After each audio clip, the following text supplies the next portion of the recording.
안녕하세요. 대구부동산 센터입니다. 3월 10주차 주간 브리핑 해보도록 하겠습니다. 날개단 거래량. 근데 왜 남의 날개를 가져왔을까요? 주간 거래량 보면 미쳤습니다. 미쳤어요.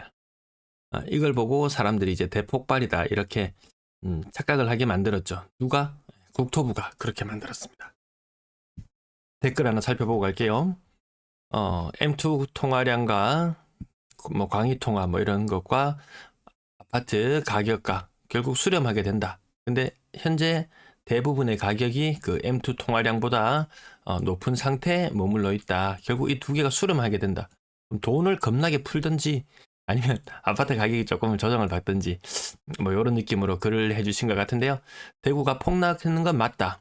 폭락하는 건 맞다. 근데 굳이 따지자면 폭락한 가격이 타 지역에 비해서는 정상 범주에 가깝다.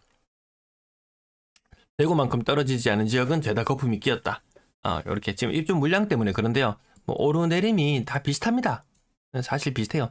조금 덜 떨어진 지역 있습니다. 울산 같은 경우 좀 덜 떨어진 느낌이 나요. 하지만 다 비슷합니다.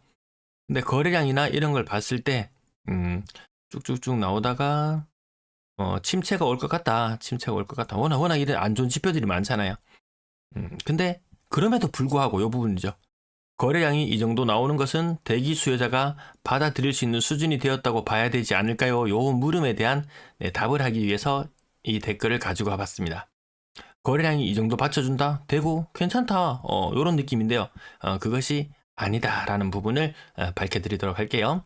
먼저 아파트 숫자 쭉 끊임없이 조사하고 있습니다. 타 지역과도 계속 비교하고 있습니다. 대구만 들받아 보는 게 아니죠. 자, 그 다음에 거래량도 모든 지역들 다 계속 조사를 하고 있습니다. 네, 이 거래량에서 아파트 개수에서 이 거래량을 나눠보면 되겠죠. 그러면 그 회전율이라는 게 나오죠. 회전율 얼마나 거래가 잘 돌아가는가. 우선 1월의 거래량 대구 지역 대단해요. 많이 떨어졌어요. 다른 지역보다 많이 떨어졌어요. 대단해요. 라고 이렇게 생각해 보는데요. 그러면 아파트 개수 24년도에 아파트 개수와 쭉 나누어 봅니다. 그러면 회전율이 0.25죠. 인천은 어떠냐? 0.25입니다. 대전은 어떠냐? 0.25입니다. 울산은 0.3입니다. 울산이 지금 제일 상황이 낮거든요. 울산의 거래량이 제일 괜찮습니다. 그렇게 놓고 본다면 광주가 조금 모자라고 광주도 분위기 별로 안 좋습니다. 부산 거래량 좀 별로 안 좋죠. 서울 출산율 같은 거 보시면은 서울은 뭐 0.5, 뭐 부산은 뭐 0.6, 뭐 대구는 0.6 얼마 뭐 이런 식으로 해서 대도시일수록 출산율이 낮더라. 그만큼 회전은 좀 덜 되죠. 애도 태어나고 집도 옮겨가고 넓혀가고 이런 과정들이 조금 덜해지는 모습들도 확인할 수 있었고요. 아무튼 이렇게 봤을 때 회전율 측면에서 봤을 때 1월의 거래량 봤을 때 대구가 대단하지 않더라. 타 지역과 그냥 고만고만 비슷한 수준이더라. 그러면 23년 한 해를 되돌아봅니다. 23년의 아파트 개수와 거래량, 전체 거래량을 해보면요. 대구의 회전율은 3.16, 부산과 견주어 봤을 때는 대구 나름 선방했죠. 인천과 견주어 보면 뭐 비슷한 수준, 대전과 견주어 보면 비슷비슷한 수준. 울산은 또 회전율이 제일 좋았고요. 광주는 비교적 안 좋았고 이렇게 놓고 본다면 대구도 그냥 한 중간 그냥 평균 정도의 모습이지 뭐 특별히 거래량이 많다 이런 느낌은 아닐 거예요. 대구가 특별히 뭐 대기 수요가 많다 이런 느낌도 아닐 거예요. 자, 날개를 달았습니다. 거래량 주간 기준으로 693건, 전례 없는 거래량, 최근 3, 4개월을 훑어봐도 이런 거래량은 없었습니다. 그러면 이 플러스 알파의 거래량은 어디서 왔냐? 2월 셋째 주, 이때 거래량이 많이 누락되었거든요. 그렇게 해서 여기 693에서 한 80건씩 떼서 4주간에 걸쳐서 나눠보면은 평균적으로 한 420건 정도의 거래량이 나옵니다. 여기도 80건을 떼주고 주간 기준 80건 떼주고 여기도 80건 여기도 80건 여기도 80건 이런 식으로 떼주다 보면은 최근 한 달 반 사이에 주간 평균 거래량은 420건 정도 나옵니다. 물론 거래량이 최악이었을 12월 달 이때를 제외하고 11월 때도 좀 분위기가 안 좋아지고 있었고 10월 거래량 기준 뭐 요맘때 거래량 기준으로 봤을 때 얼추 좀 비슷한 느낌이 나죠. 특별히 대단한 거래는 아니었는 것 같다. 이렇게 평가절하 바로 하고 지나갑니다. 이거 침소봉대하는 사람들 많이 나올 거예요. 하지만 이 국토부 실거래가 시스템이 재정비를 거치는 과정에서 나온 오류, 그 오류로 인해서 이 수치가 보정된 것이죠. 예, 우리는 신고 일자 기준으로 거래량을 체크하다 보니까 이런 오류에 빠져들 수 있다. 분양권도 마찬가지입니다. 분양권도 이때 신고 안 되었다가 한 방에 몰아서 신고되니까 야, 분양권 거래량 살아납니다. 전세 거래량 살아납니다. 왜 이런 착시를 불러일으킵니까? 왜 여기 있던 너의 날개를 가지고 와서 여기 날개를 달아줍니까? 기가 막힙니다. 요거 주간 브리핑 하기 전에 토요일 라이브 방송할 때 많이 다뤘었는데요. 대구의 위치는 4.5국면 정도 되는 것 같다. 아니, 전국의 위치는 요 정도입니다. 아직 안 좋은 구간들이 남아있다. 그리고 이 가격이 본격적으로 이 세로축이죠. 본격적으로 상승하기까지는 아직까지 시간적으로 많은 여유가 남아있다. 뭐 이것을 뭐 29년도로 보는 사람도 있고 26년도로 보는 사람도 있고 다양합니다. 입주 물량은 29년도까지 물량적인 측면에서 부담이 없거든요. 그 이후로 뭐 소진되면 또 이 수순을 밟아 나갈지도 모르겠습니다. 최근 많이 나오는 거 금리만 오르면 다 괜찮아질 거야. 이런 이야기들이 있죠. 그래서 일본이 급격하게 금리를 올리면서 집값이 폭삭 주저앉았어요. 그래서 일본이 재빨리 다시 금리를 내렸죠. 1990년대입니다. 90년대 초반에 재빨리 금리를 내리고 나니까 집값이 어떻게 되었나요? 어떻게 되었을까요? 네, 한번 충격, 금리 한번 올리고 나서 집값에 충격이 오고 금리를 내렸는데 집값은 계속 충격을 받는 모습.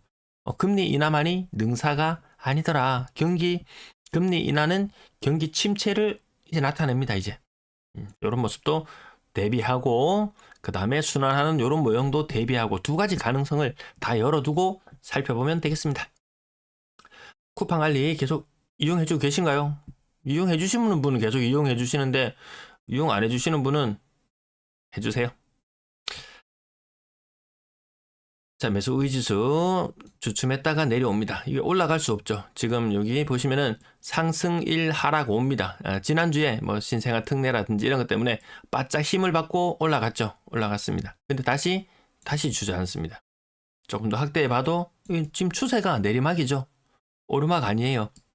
올라갔다가 다시 힘을 그냥 못 쓰는 그런 모양새라고 보면 되겠고요. 자, 지난주는 마이너스 0.13, 이번 주는 마이너스 0.15, 낙폭을 조금 더 키웠는 모습. 전세지수 또한 마찬가지로 낙폭이 조금 더 커진 상태로 보시면 되겠습니다. 주간 신고가 비율, 요거 의미 없다. 주간 거래량, 대구가 거의 700건에 달합니다. 700건. 700건씩 이 분위기로 간다면 700 곱하기 4면은 3000건이거든요. 작년 특례로도 밀어 올리지 못한 거래량입니다. 작년 특례. 60조 돈 투입될 때도 거래량 2,000건밖에 만들지 못했어요. 3,000건 만들지도 못했거든요. 올해 30조, 많으면 40조 투입되는 이 돈 가지고 이 거래량을 만들어낸다? 아니죠. 자, 여기에 있는 거래량이 늘어난 것은 여기에 있던 거, 요 평균 해보면 지금 요 상태입니다. 요렇게 이해하시면 되겠나요? 작년 층위가 높아졌다가 다시 그 층위가 낮아진 상태로 해석하는 게 조금 더 정확할 겁니다. 주간 거래량 대구뿐만 아니고 다른 지역도 다 많아 보인다. 하지만 이 국토부의 농간 국토부의 실수, 국토부 실거래가 시스템에서 나타났던 그런 문제, 그런 문제 때문에 이렇게 거래량이 좀 부풀려져서 나타났습니다. 이거 제가 10주 차트를 가지고 오지는 못했네요. 요 9주차까지였습니다. 9주차 때, 그러니까 그 이전에 거래량이 지나치게 많이 빠졌었죠. 국토부 오류가 한창 나타나던 시기에 거래량이 지나치게 많이 빠질 때가 있었는데 그게 이제 정상화되어서 나타났다. 이렇게 보시면 됩니다. 우리가 보는 자료는 신고일수 기준이 아니고 신고일자 기준이죠. 거래 일자 기준이 아니고 신고일자 기준이다 보니까 이렇게 착시를 불러일으킬 수도 있겠다. 통계라는 것이 마음만 먹으면 얼마든지 조작이 가능하겠다. 이번 주 통계 시스템의 오류를 다음 주에 통계 시스템의 오류를 만들어내요. 거래량 빵으로 만들어요. 그럼 그 다음 주에 거래량 800으로 만들어낼 수도 있습니다. 요런 겁니다. 요 통계가 요런 겁니다. 하지만 우리는 이 긴 흐름을 다 보고 있으니까 잠깐 늘었다 줄었다에 너무 일희일비할 필요는 없겠다. 과거의 영광, 글쎄요. 금리가 떨어지면 또다시 이런 영광이 찾아올까요? 글쎄요. 너무 비싸잖아요. 너무 비쌉니다. 자, 아파트 매매 거래량, 2월의 거래량 지금 생각보다 많이 회복하고 있습니다. 하지만 1월의 거래량까지 가기에는 힘이 좀 부족해 보인다. 1월의 거래량보다. 3월 달의 거래량 또 계속 총선 전까지는 요 비슷비슷한 거래량 수준이 계속 나올 것 같습니다. 대구 기준으로 한 1,700, 저는 1700, 1600, 1500 이렇게 점차 감소할 것으로 봤는데 생각보다 거래량이 조금 더 나오고 있는 네, 그런 상태. 작년 12월, 아니 작년 10월과 11월, 작년 10월과 11월 그 중간 정도 어딘가의 거래량. 12월 달까지는 분위기가 괜찮았고 11월 달 들어서 분위기가 꺾이기 시작했었거든요. 확연히 그 중간점 꺾여 나가는 초창기 분위기 단계. 네, 그 정도. 4월 총선이 끝나고 나면 그 이후로는 그 누구도 그 무엇도 아무도 장담할 수 없는 그런 분위기로 가지 않을까. 파란색은 요 아래면 빙하기인데요. 전국이 거래량이 나아지니 뭐니 온갖 난리 작동을 다 지겨도 빙하기는 빙하기더라. 이 아래쪽입니다. 인구 1000만 원 했을 때 대구 거래량 수준을 보시면은 그렇게 대단하게 활발하고 뭐 매수 대기자가 많아서 물건을 받쳐준다 이런 느낌까지는 들지는 않을 거예요. 근데 근래 들어서 계속 빨간불이던 대구 거래량들이 수준이 조금 나아진 건 맞아요. 나아진 건 맞다. 나아진 건 맞지만 그렇게 축해 세울 만한 정도는 아니다. 네, 전세 거래량 조금 위축되고 있습니다. 전세 거래량이. 이 부분 좀 찝찝하죠.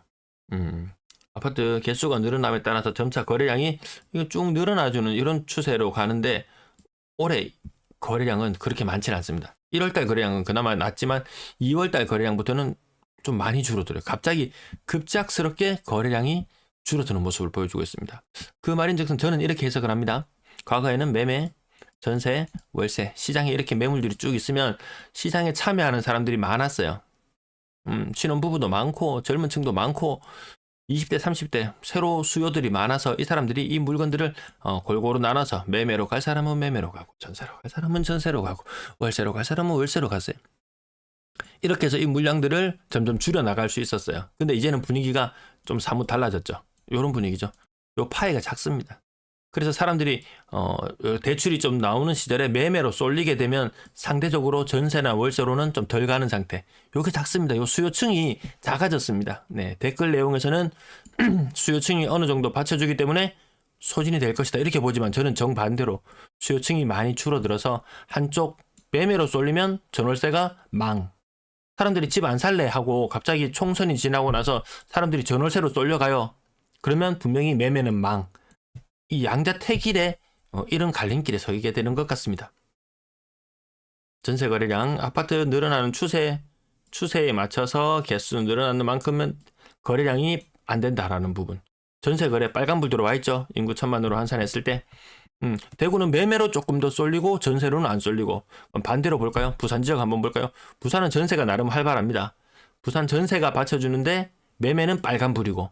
선택의 갈림길을 섰다. 부산 사람들은 집을 안 살 결심. 나 그냥 전세 살고 말래. 대구는 많이 떨어진 것 같은데 한번 사볼까? 하고 매매로 조금 더 몰리는 이런 모양새.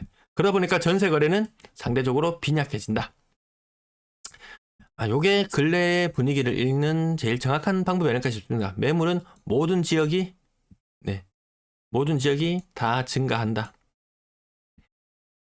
일주일 전에 오늘과 오늘의 날짜를 견줘보면요. 그것만 견줘봐도 부산은 1000건 2% 정도 늘었네. 일주일 전 대비 2% 늘었고요. 대구는 39,300에서 39,900으로 600건 정도 늘었으니까 1.5%. 일주일 전 대비입니다. 물론 요 전주에 약간 수급이 약간 꼬이는 그런 상황은 있었어요. 하지만 매물이 일주일 전 대비 이렇게 늘어나는 모양새. 그리고 지금의 매물 수준이라는 것이 작년의 고점을 다 뛰어넘었죠. 작년의 고점 수준을 다 뛰어넘었습니다.